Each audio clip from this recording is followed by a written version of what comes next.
Hello everyone, চলে এলাম নতুন একটা ভিডিও নিয়ে। আজকের ভিডিওটা তিনটে লিপস্টিকের আমি ডিটেল শেয়ার করব।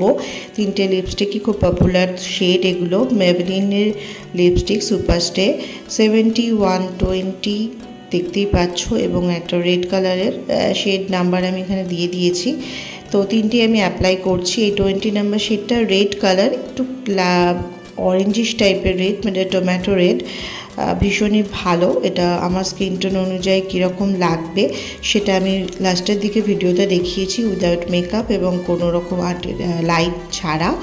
তো তারপর 70 যে শেডটা নিউড কালারে, এরপরটা পিঙ্ক কালার 120। তো ভীষণই ভালো কালারগুলো, দেখো কোনোভাবে মানে এত ওয়াটারপ্রুফ, মানে ভীষণভাবে। এরপর আমি সোপ ইউজ করছি, তারপরেও কিন্তু এটা কোনোভাবেই উঠছে না। তো 20 নাম্বার শেডটা আমার স্কিনে দেখতে পাচ্ছ, কোনো মেকআপ নেই, কোনো আমি আলাদা আলো বা কিছু ইউজ করিনি।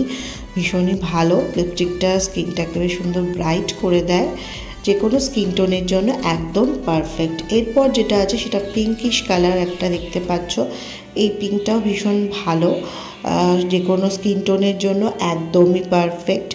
এরপর যেটা নিউড কালারটা আমি দেখাচ্ছি, এটা আমাজনিয়ান শেডটা, তোমরা অনেকেই হয়তো জানো, ভীষণই ভালো শেডটা, বাট আমার স্কিনে কিন্তু একদমই ভালো যাচ্ছে না। তো এটার জন্য আমি লিপ লাইনার এবং লিপস্টিক, অন্য যে লিপস্টিক আমি মিক্স ম্যাচ করে এটা যদি অ্যাপ্লাই করি স্কিনে, তখন ঠোঁটে অ্যাপ্লাই করলে এটা ভালো লাগে, বাট এমনি কিন্তু ভালো লাগবে না। আমার স্কিনের মতো যদি সেম হয় তাহলে এটা ভালো লাগবে না। যে কোনো ডার্ক কালারের সাথে এটা মিক্সড করে অ্যাপ্লাই করতে হবে। তো ভিডিওটা কেমন লাগলো অতি অবশ্যই কিন্তু জানিও কমেন্টস করে, লাইক করো, সাবস্ক্রাইব করো। বাই।